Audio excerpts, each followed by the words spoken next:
All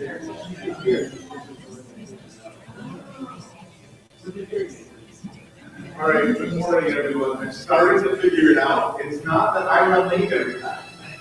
I've been wondering how can I get through 12 verses in 45 minutes?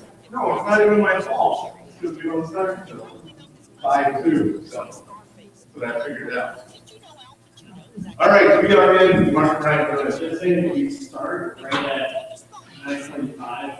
We will train us to be there. We won't have to start 5:02. So.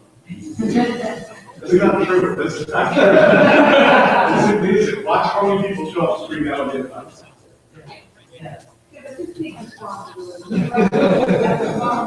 All right, no, 9:45 sharp. If it's Larry here up today, that's it.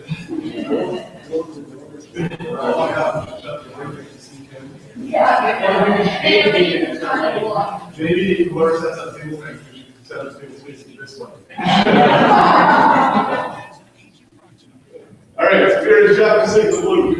You know, shenanigans, we get through a little bit of chapter 6. I don't really anticipate we'll get through 6 and 7. We'll see how far we go. We are chapter 6. Jesus is Lord of the Sabbath. It's not very briefly about 12 apostles. And then we're going to jump into some Sermon on the Mount. Got some difficult sayings, some challenging stuff, which again is proof of the authenticity of the New Testament gospel. Before we do all that, let's begin with prayer. God, we praise and thank you for giving to us your word. We praise you for offering us your blessings by it. It may not be the blessings that we always expect, blessings in this life. It may include persecution and problems and pain. But we know that through them you give us greater and richer blessings. We ask that as we study your word this morning, you bless us still by that word. You may grow in our faith and in our trust in you. In Jesus' name we pray. All right, let's talk about Jesus being Lord of the Sabbath. How good it is. What does the word Sabbath literally mean? Rest. What does it literally mean? God in the Old Testament mandated what about the Sabbath? Set aside food. Yeah, set aside the rest of worship. In the Old Testament, what else did that do? You may not go to work many times. You or anyone in your household, servants could not work. Slaves could not work.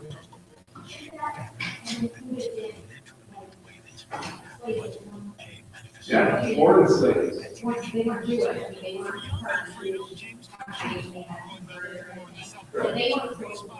Correct. They don't do that today.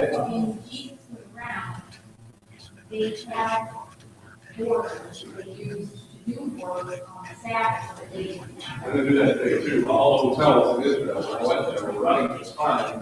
They're taking up breakfast. What works? Oh, we're gym class. We're watching. We're just overseeing it, they're not actually working.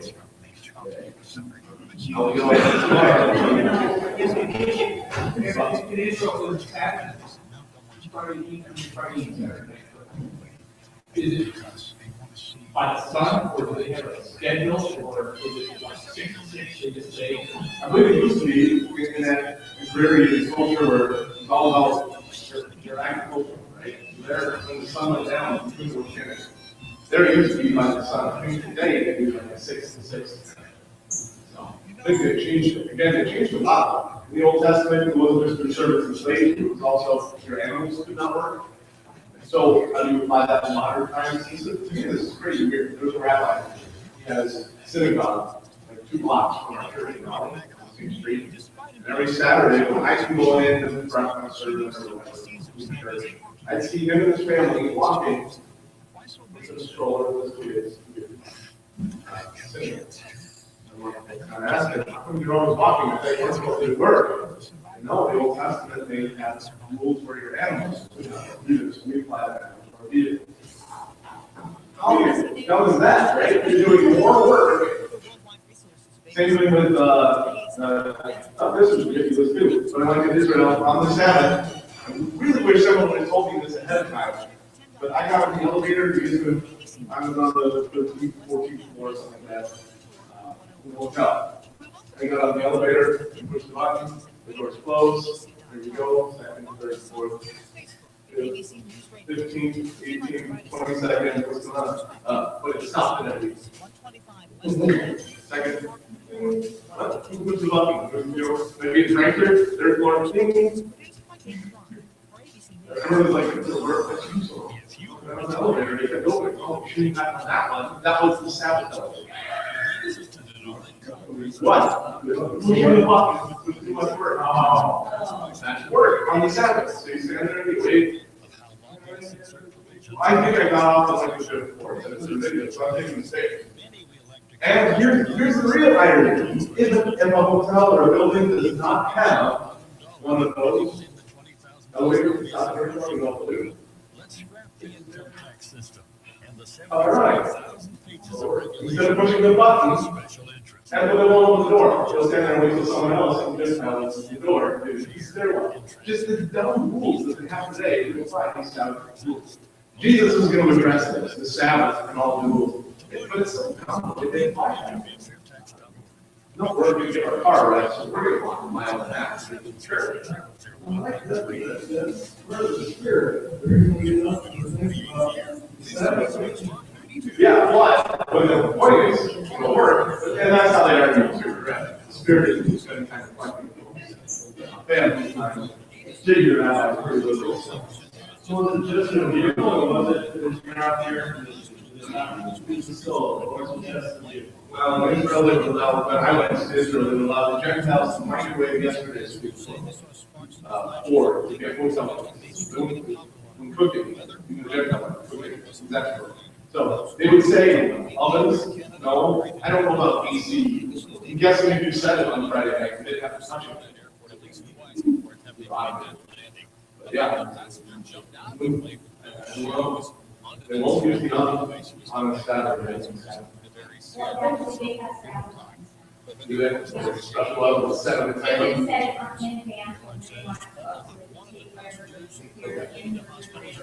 So they could pot on a timer kind of thing? Yeah. Our ovens have a timer. So there's your answer. They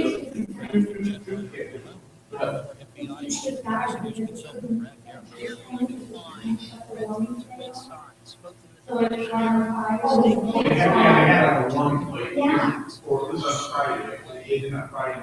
So they eat on Saturday. Of course, you're having tired. A lot of work. So, yeah. All right, and it's nothing new. Nothing new. The way that people take God's word, misalign it, and supply it. You can do something that it does. It's never intended to be. And then abuse it. Bigger picture, though. Why are you doing all these rules and making all these? No, they have to. So they have these little nuances, and they think. Every legalist is an anti-Nomian for this expression. Everyone thinks they can earn God's favor by keeping the law. It has to be against the law in its full totality, which is really good to get that. But Jesus can talk about. You ever say they'll earn someone? Well, okay, I didn't kill him, so I'm good. But we can't keep it, but Jesus says, no, you misunderstand. We think it's undefined thought on someone. Ever. Yeah, that church is coming out in traffic and hoping to start clips, right? You ever think someone leave a multi you're a murderer. You don't get brownie points because you didn't actively run him off the road, right? Whatever. You never had it. So Jesus takes a lot to think about. I can't keep the law, even remotely close, where Jesus says this is what the law is. So what do I have to do? I think I can earn God's favor by keeping His commandments over the bar. Things like don't push the elevator buttons or turn off. That stuff I can do. Or if you're a different Christian denomination, don't drink alcohol when dancing or play cards. Right? You gotta just change the rules now a little bit to something of that. Here's us. We're going to go down in chapter 6. I'm just going to get first of all. One Sabbath, Jesus was going through the grain fields and the disciples began to pick some heads of grain, rub them in their hands, and use the crumbs. Some of the Pharisees asked him, why are you doing what is unlawful on the Sabbath? His answer them, you never read what David did? He and his companions were hungry. He entered the house of God, and taking the consecrated bread, he ate what is lawful only for priests. eat. And he also gave some to his companions. Then Jesus said to them, the Son of Man is Lord of the Sabbath. And another Sabbath, he went into the synagogue and was teaching. And a man was there who was breaking the truth. Pharisees and teachers of the law were looking for a reason to accuse Jesus, so they watched him closely to see if he would heal on the Sabbath. But Jesus knew what they were thinking. Instead, the man with the shriveled hand, get up, stand up in front of everyone. So he got up and stood there. And Jesus said to them, I ask you, which is lawful on the Sabbath, to do good or to do evil, to save life or to destroy? So they grappled them, and then said to the man, stretch out your hand. He did so, and his hand was completely restored.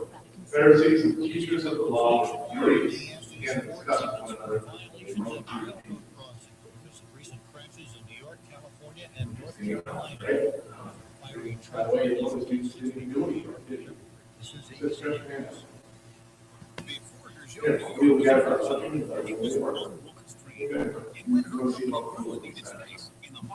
Say something. These two accounts here involving Sabbath, seeing points of how fast it was Sabbath.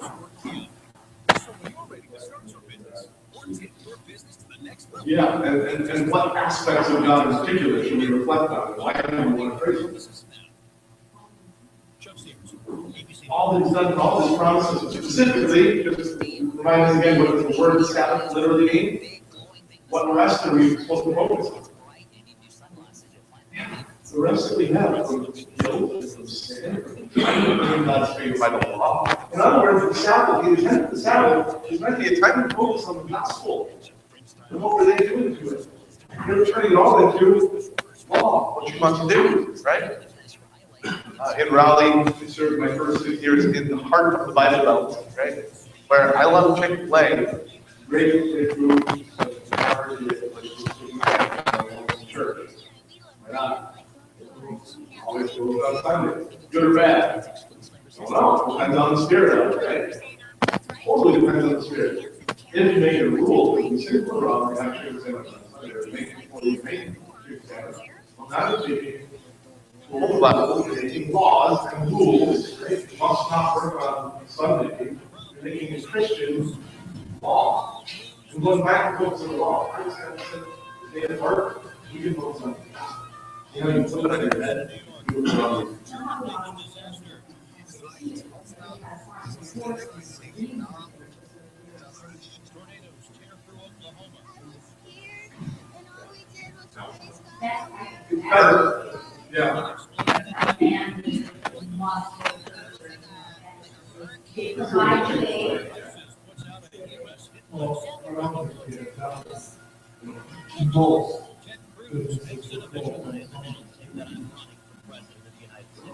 yeah. Yeah, and the accounts, it's not a religious thing. But there was no law that says Christians must go to business on Sunday. There's not. I think it's an idea. But there's no law. And we start focusing on the law, the rules, what we do, what we do, what we must. And the whole thing is grace and it's pretty perfect for us. This the whole thing. Just like the old fasting, right? They thought the food fast was earning God's favor. Are you getting them when it comes to your medical treatment? We've got tried to live this 1,000 times. So you know what? We need to fast now. I'm fasting the son of the company instead. There's only one day that God mandated to fast. If Moses is only the word, almost the equivalent, I think, of our good Friday. I'm not saying not fast, but Friday happens. I'm breakfast for money. That was one day. David, God said, on this day, I'm going to point forward to us all. That's the secret, by the way. He said. Second question, Jesus didn't come to abolish the law, but to fulfill it. With that in mind, what did Jesus mean when he called himself the Lord of the Sabbath? We misunderstood. There are reports it was traveling from Barcelona to Düsseldorf. We have not confirmed that ourselves, but that is what is being He created it. I think that's what people often view it as that Jesus is boss. He's in charge. They can do whatever he wants. He's the one follow that rule doesn't happen. Well, that certainly is true.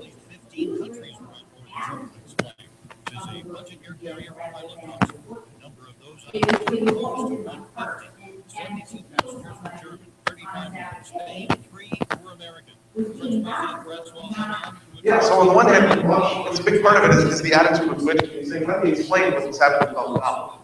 Keep going. How is he the Lord of the Sabbath? So let's just stop saying Sabbath, because I think that's confusing. You say Sabbath, you think Saturday or the day of rest. Let's just say Jesus said, I am the Lord of rest. Then that 30 days would be like that. What does he mean? Yeah. Focus on me. I am the master who brings the true and real rest. I am what this whole day is all about, is what Jesus said. So he's not just rewriting the law and saying it's more about the attitude of the action. So that is certain for what he's really saying is this is all about me. It's all about me. For us, he says it's all about me. Which means for us, Jesus says it's all about me. We rejoice because he is the master of rest. He brings us that perfect. So don't focus on the day as much as the message. I have perfect rest from my sin, perfect rest from guilt, perfect rest from shame of the things I've done, perfect rest from trying to earn God's favor, perfect rest from trying to be right with Him, because I have all of that in Jesus. Master, rest. The real search for refuge in the real rest of the terrain of the southern comprehend. That's, I think, what he's really getting at. He can fulfill it. It's not just rewriting the laws. You got to avoid it. By the perfect rest. The point is, Jesus making tell the story, David.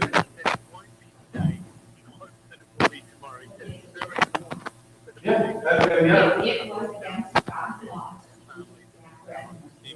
And you get in trouble when you chastise or not to even do that. There's a thing. Sometimes this stuff happens. It's okay. The point is, you went and eat just, let's say you're really hungry, starving, you haven't had anything to eat for a while. You go to the room up here and start eating communion wafers. Right? You're really hungry. That's kind of what David does. And you go, whoa, horribly sacrilegious, right? But he didn't get yelled at. He really was. David was traveling around and running through the hall. He and his men did food. But it was allowed. The point is, God designed the Sabbath for you as a gift to you. Find time to rest.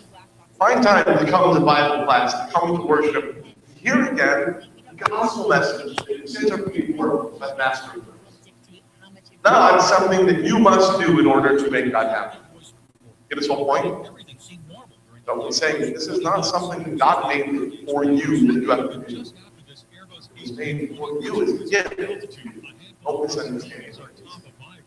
Taking an ultra-legalistic stance on this. So, one fundamental principle that the Jewish leaders refuse to understand and practice. Second point. This goes to what you were talking about before. Desire blank, not blank. Okay, and more than even just obedience, I desire a person, not sacrifice. It's not even, again, not what we do or our obedience as much as it is. I'm here to rescue and to save, not to command that you sacrifice anything. He's here.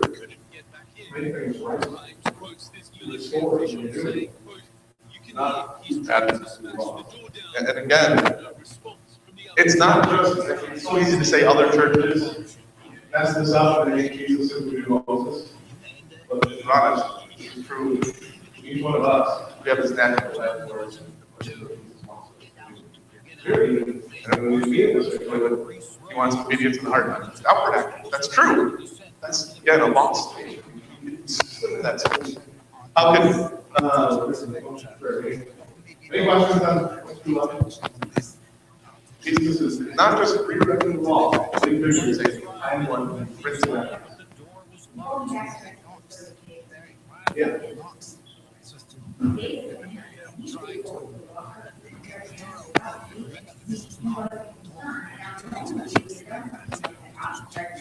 Do you have the reference, 2 Chronicles? Someone have that in your study Bible? I can't remember, I don't think he walked into the temple, did he? I think he called the priest to bring it out. First one, 21. Samuel 21:6. Priest gave him the consecrated bread.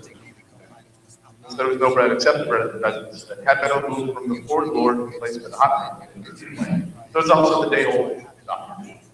So it'd be waiting for the day old. Oh, yeah.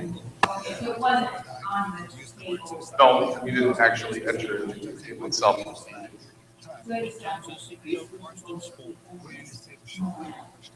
Yeah. Yeah. So it'd be like a component of parsonage following. Yeah.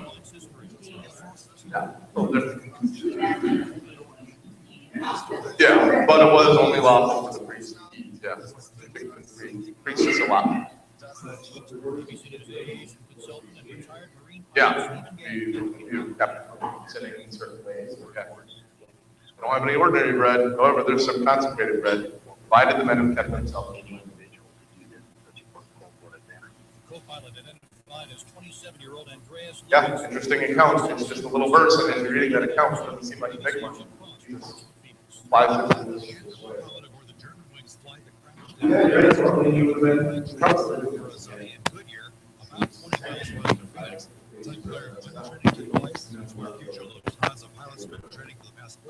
All right, so let's read Psalm 12. Verse 12. On one of those days, Jesus went out to a mountainside to pray and spent the night praying to God. Morning came, he called his disciples to him and chose 12 of them. We also designated apostles: Simon, who named Peter, brother Andrew, James, John, Philip, Bartholomew, Matthew, Thomas, James, son of Alphaeus, Simon, who was called the Zealot, Judas, son of James, and Judas Iscariot, who became the traitor. This is kind of a goofy application question, I think, but how could Jesus function after having spent the night in prayer? An all-nighter. And still is going to commission disciples. A, he's God. B, he's relied on. Yeah, he's still human, so he's still going to be tired. He was relying more on God's promises.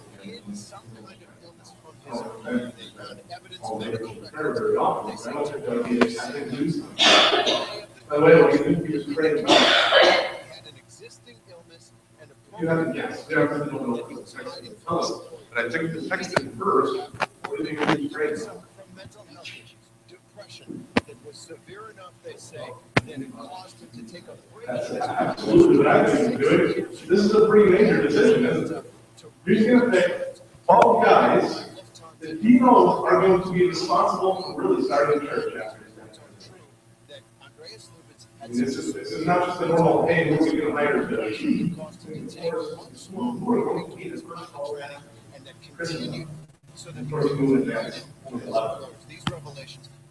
decision. What's the, I think it's a better application question. You have a major decision in mind. Yeah. Yeah, God is making it, I can call it quite literally, right? These 12 men serve. No, we need to replace the teacher someday. He takes one of the 80 calls she gets. What should we do before we issue a new call? I think we ought to spend a whole lot of time praying, right? Instead of, oh, well, what are the criteria that we want, and what can we get, and let's pour over all the reports so we can find the perfect candidate. I think we better spend our time praying, God, lead the right candidate to us, help us to be whatever. It would be a whole lot of time to pray. Again, I don't want to make this in law, but what a privilege we have to speak directly to God. Anytime, anywhere. Let's make better use of that. You have some major decision in your life. Maybe it has nothing to do with grace. Maybe it's just, I don't know what I should do. This next phase of my life, pray about it. Why? God may not give you a direct answer. Pray that you never did.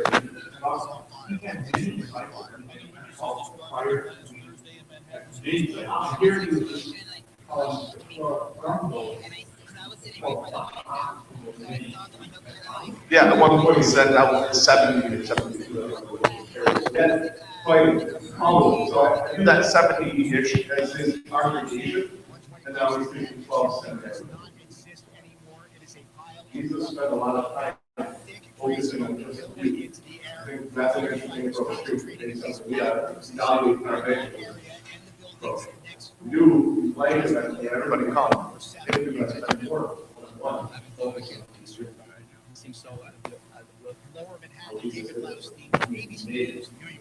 And disciples is the key word too. What is a disciple? Yeah, follower. Another translation is students, literal students, coming to class on a regular basis. Intern and apprentice, one who is followed very, very closely. What does Jesus call us to do? To make disciples? Not just members who show up, on Easter and Christmas. We're following closely. What does he call us to be disciples? We're following closely. Wait, I don't think that just means put in 2 hours on the Sunday. That's throughout the week, so. Orthodox Jewish family immigrated to the U.S. recently from Israel. Mother and oldest daughter, Shirvan. Father was home at the time, delivered an emotional eulogy at their burial Monday in Jerusalem. BBC's Jordan. In a tearful eulogy, Gabby Samson called his children 7 beautiful, pure roses that God had plucked at the time of their lives.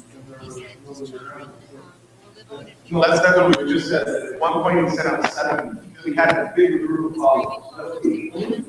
apparently, he called all of the disciples together and chooses 12 of that bigger group. So, the way I view it in my mind is that 7 so would be his congregation. Now it's going to be seminary. ISIS releases a hit list aimed at U.S. military members. CBC's Chief Global Affairs correspondent Martha Radis. The online threat is chilling. 100 names, addresses, photographs of our sailors, Marines, and airmen. A group calling itself the Islamic State, I think there were crowds urging of all Muslims to find the service members here at home. This woman lives on Whiteman Air Force Base. But then you would leave those crowds and just say, and outside. It's a whole thing. Cousins from Illinois accused of trolling ISIS. CBC senior justice correspondent Pierre Thomas. The FBI says Army National Guardsman Hassan Edmonds had massive They make the congregation council. Extra training with these, extra Bible study. about to join in the fight for ISIS.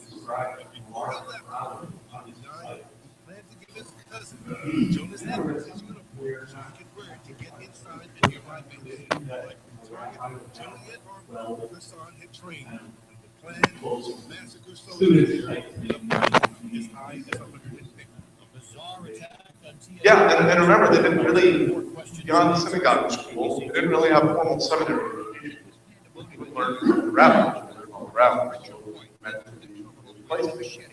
You would be killed by a sheriff's deputy. Think of Colonel Vickers, not even Colonel Vickers lasted a long time. You do a 1 year. Vickers really also had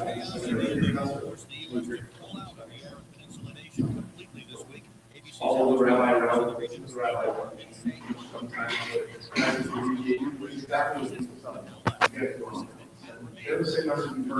I didn't use the preaching sermon on Mount once. One of the days he said, you explain some of the differences of the gospel. Jesus preached all kinds. So, don't ever preach the same sermon second twice. He reported that the Western trade,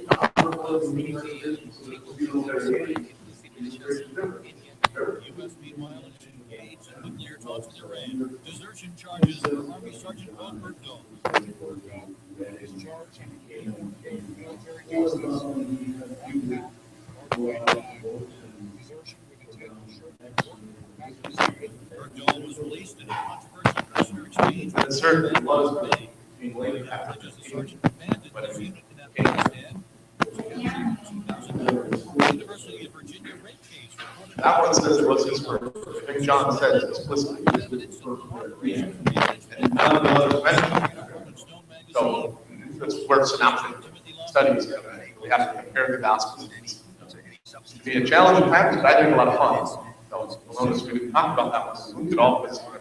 So, obviously, I would say that the wedding kind of preceded by sunrise. Another shocking health admission from actress Angelina Jolie. And that's, I think, like I said, there were followers. They come follow me, they followed him around. I don't think the miraculous catch of fish is the person who comes with Jesus.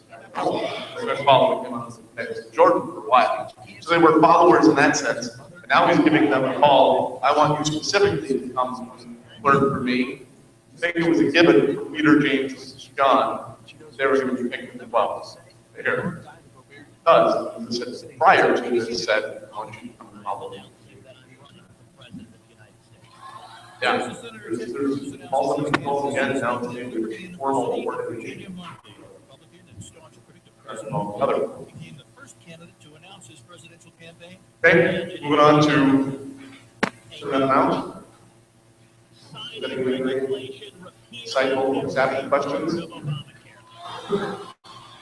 Let's go 17 to 26. Jesus went down with them and stood on a level place. Large crowd of his disciples there. A great number of people from all over Judea, Jerusalem, the coastal region around Tyre and Sidon would come to hear him and to be healed of their diseases. Notice the order there. But what was their first priority? Hear him preach first. Then, oh yeah, heal our diseases too. I think that's key. We're looking at what do we want Jesus to do. Those troubled by impure spirits were cured, and people all tried to touch him. The power was coming from him, healing them all. Looking at his disciples, he said, blessed are you who are poor, yours is God. Blessed are you who hunger now, so you will be satisfied. Blessed are you who weep now, so you will laugh. Blessed are you who people hate you, and they exclude you, and insult you, and reject your name as evil because of the Son of Man. Rejoice in that day and leap for joy, because great is your reward in heaven. That's how their ancestors treated the prophets. But woe to you who are rich. You've already received your comfort. Woe to you who are well fed now, for you will go hungry. Woe to you who laugh now, for you will mourn and weep. Woe to you when everyone speaks well of you. That is how their ancestors treated Paul. Section, isn't it? Let's talk about it in 15 minutes. It's like a whole series, a dozen sermons at least. Let's look at each of the characteristics of those in God's kingdom. It's the nature of the blessing will happen to those who reject the kingdom of the this is good at Hebrew teaching style. I asked the teaching. Greek letter I is an X. So you have A, B, and then you go from A. They like mirrors, you know, it's like a mirror. Interesting teaching style for Western. Good. So let's look at those pairs. Western. Those who have given up their riches, spiritual, progressive, physical, or heaven. Even before heaven, the kingdom of God is very bigger than heaven. For their kingdom of God. What riches do you have as a Christian? The unbeliever. Salvation. That's a huge one, yeah. The peace with God because of that. Confidence that God is always taking care of you. Privilege of prayer. All of these blessings, and we are rich. But what's going to happen? You know what's going to happen. What's going to happen to the wealthiest unbeliever? Soon enough. And loses everything, right? Oh, great, we had it for 90 years. What do we do? People are objects poverty because we're following Jesus, giving our stuff away. I mean, this is a beautiful law motivation, right? You can never outgive God because He didn't have right? Because a lot of little It's everything. we trust our We are blessed. So you are, we will be. For this year, yeah, or a memorial center. Or just stop it, give it support, continue to work. Woe to those who refuse to give up their wealth. Say, really, it's not those who are rich want to continue to work that rich. Nothing sinful with having a lot of blessing. It's how we focus on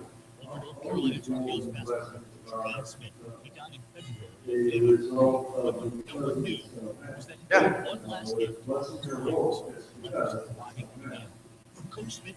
Yeah, absolutely. Son of Man. Everything in right? Right. Because in order to be yeah, and those who are wealthy now, they've got their comfort. Their comfort. Oh, I got nice stuff. Or let's talk, Bill Gates, who does, like you say, Bill and Melinda Gates Foundation gives away millions every year, right? What's the comfort that Bill Gates gives? Maybe good guy, maybe, I think more than that, in interviews with him, he believes karma, bad karma. Now the universe will be something good, right? Now I can be at peace with myself because I'm good enough, doing good in this world. That's the comfort to get what is known for. I'm pretty easy. Look at all the wonderful things. The comfort is not going to last very long. Because God will judge us. He would say, I am not enough myself, and stretch me in that need. Right. So, number 2. Letter B. Mean what I don't. Next page. World hungers and thirsts for wealth, honor, pleasure. For the sake of the kingdom, the believer gives this all up, and in the end, the believer will be. Yeah, and word used here, but better picture than rich. You can be rich and still be unsatisfied. The word he uses, satisfied. I don't know. You can be satisfied even in poverty. And I disagree maybe with the way that the Bible study question puts it. I don't think it's necessarily producing hunger for wealth and honor. I think it's hungering for righteousness, hungering to be at peace with God, it's hungering. Find what God made us for, right? Augustine said, hearts are restless. Always have this hole in it, which can only be filled by God. Satisfaction. I don't think it's just we'll be satisfied in heaven when we have these things. I think it's satisfying. And now, I have all that I need in heaven. You can take everything that I own physically in this life. You can take away my health. You can take away my family. You can take goods, faith, child, and wife. But it's all beyond the end of one. Why? Because the kingdom is no, you still find peace. Exactly. I am. Over this beautiful Easter hymn, I know I'm getting ahead of myself because it's only news. I am content. Jesus is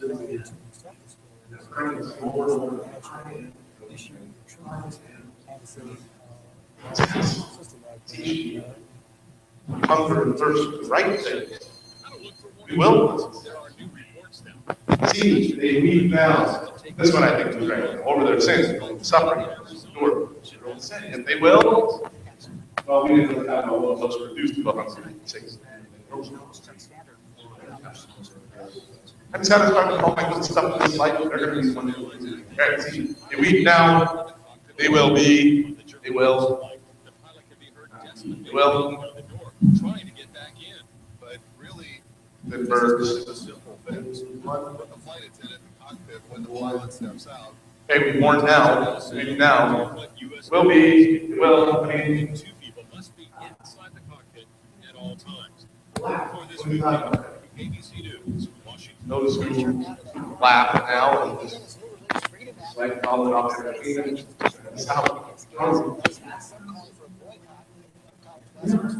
I'll sorrow, like even in this life, we have a joy that supersedes external circumstances. Always, right? Sick, hurting, impoverished, hungry, tired, and worn out, and beat up, and trodden down. And yeah, full of a joy that I can say, they haven't taken anything from me. I still have my Jesus. I still have peace with God. I still have heaven. And so I laugh and joy. That's ours no matter what. We'll laugh. We'll laugh eternally. Not saying laughter is wrong. We mourn over our sin. Laughter is always one gospel. So I think all of these are setting up a mock gospel contract. Vitamin D feels persecuted now in various ways. Yet they should.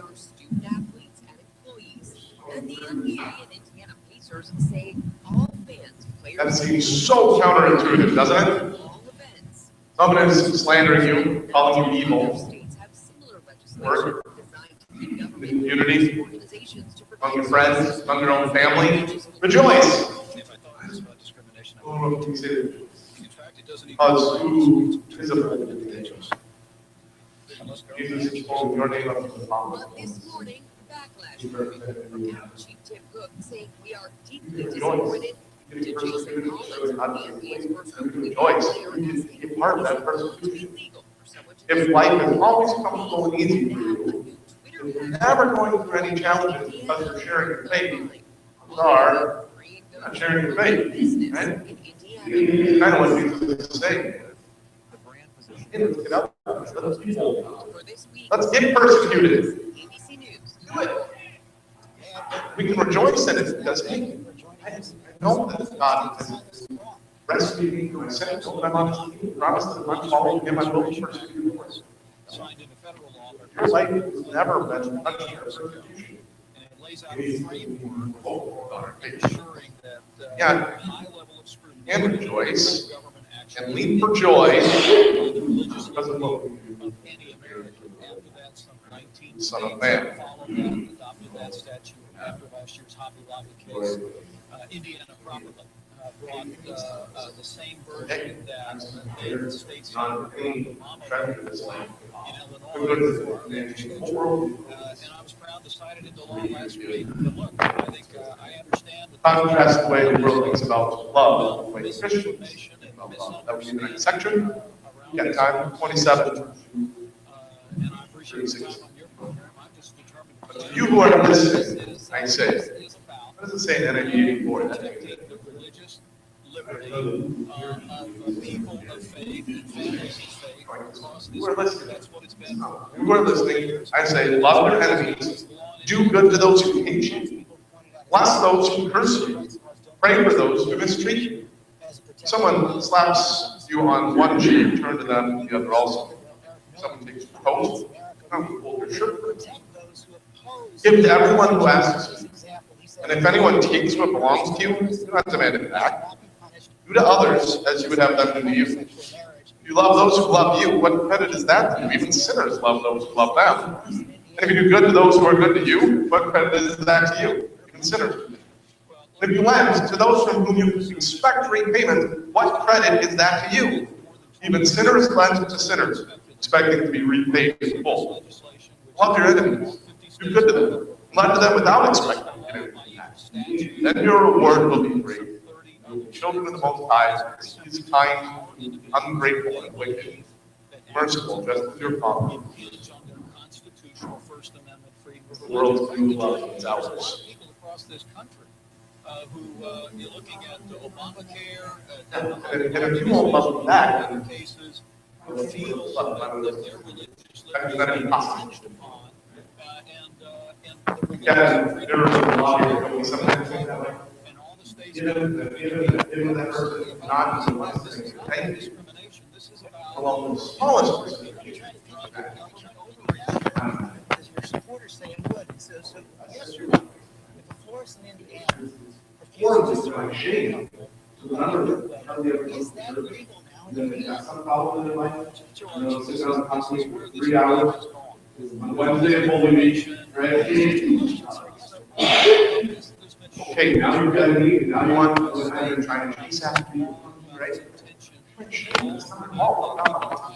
Love you. particular issue, and now you're doing that as well. So great The involved. issue here, our Religious Freedom Restoration Act has been on the books for more than 20 years. Acting just like this. Does not apply, George, to disputes between I believe individuals. it's gonna serve. Government action is involved, and in point of fact, The very least. more than 2 decades, the Religious Administrative Restoration Act has never been used to undermine discrimination. It says, summarize my whole philosophy.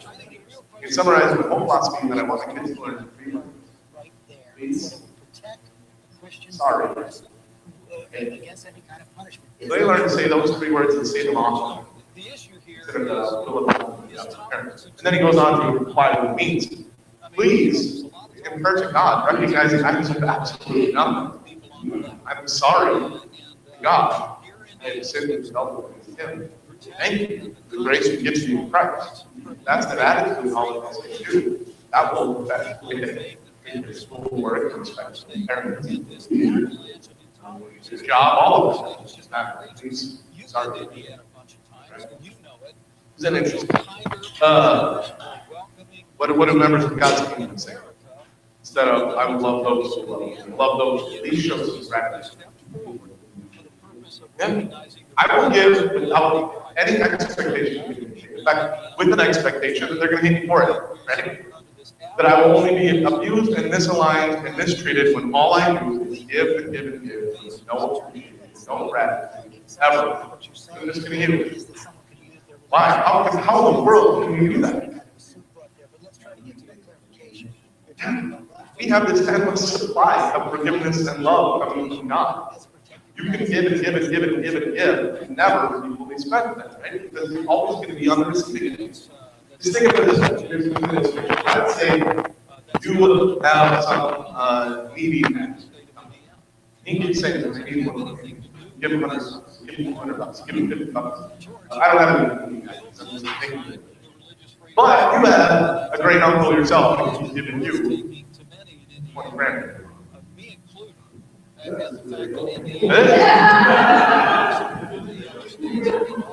It makes it really easy for you to give a small amount over and over and over again, right? Even without getting anything repaid, because you know you're the recipient of such greater gifts. You have a much greater father and a much greater brother that gives you an endless supply. Regardless of how you offer for him, you have his grace, his mercy, his love every single day. Way better than 20 grand a month. You in turn give small portions of love without expecting anything.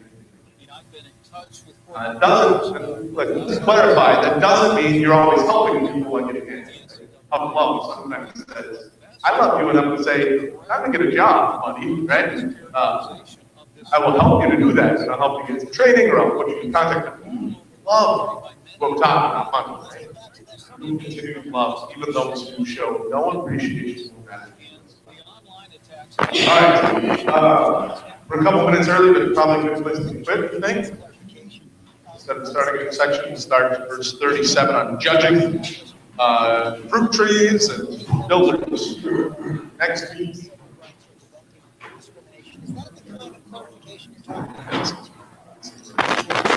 So Easter, I was going to show you guys we can change the world and talk about it. We don't have a projector or really way to do it unless we gather around this small TV. So, Easter Sunday we'll just continue to move that.